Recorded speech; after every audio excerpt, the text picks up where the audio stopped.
네, 글로벌 브리핑입니다. 요즘 유럽에서는 코로나19가 또다시 대유행 조짐을 보이고 있습니다.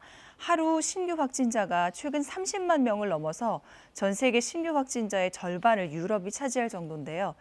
재봉쇄 조치도 강화되면서 반대 시위도 격렬해지고 있습니다. 프랑스 파리 연결해서 알아보겠습니다. 양민효 특파원, 지금 시위가 벌어지는 곳은 어디입니까?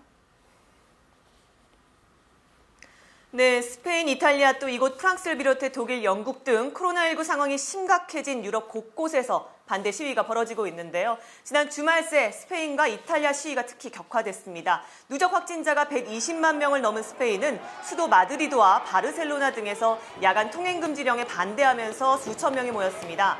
자유를 달라, 우리는 일해야 한다 같은 구호를 외쳤고요. 마스크를 쓴 채 돌을 던지거나 바리케이트를 부수는 등 일부 폭력 시위로 번지기도 했습니다. 최근 하루 신규 확진자가 3만 명을 넘나드는 이탈리아에서도 2주째 주말 시위가 계속됐습니다. 네, 이렇게 이제 시위가 계속 격해지는 이유가 궁금한데 현재 언론 보도를 보니까 이게 정부와 지도자에 대한 불신 때문에 2차 봉쇄에 대한 공포감이 커졌다 이렇게 분석됐더라고요.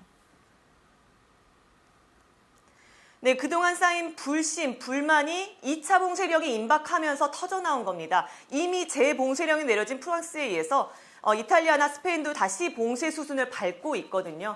그런데 코로나19 과연 정부가 이번엔 막을 수 있겠냐? 그동안 뭘 한 거냐? 지금 유럽 상황을 보면 당연한 비판이 쏟아져 나오고 있습니다.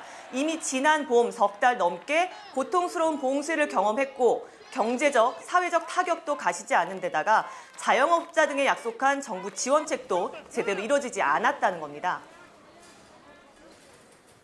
Sabe o que fazemos agora? Um caldo de merda com una pastiglia per creme. Non tinham para mangiare. Nada. È difficile aspettarsi qualcosa da questo governo perché ci ha già deluso tantissimo. Il primo lockdown, alle partite IVA sono stati dati soldi insufficienti. 네, 화면상으로만 봐도 유럽은 지금 굉장히 혼란스러운 분위기인데 과연 이 상황이 언제쯤 끝날까요?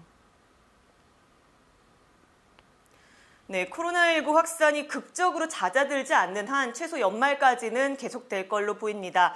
영국 일간지 가디언은 첫 번째 봉쇄 때는 시민들이 단결했지만 지금은 속았다고 느낀다. 유럽 전역에 사회적 불안이 있을 것이다. 이렇게 전했고요. 프랑스 르몽드 보도를 볼까요? 지난 봄 봉쇄로 가장 큰 타격을 입은 취약계층이 거리로 나서고 있지만 이번 겨울이 더 혹독할 것이다. 이렇게 전망을 했습니다.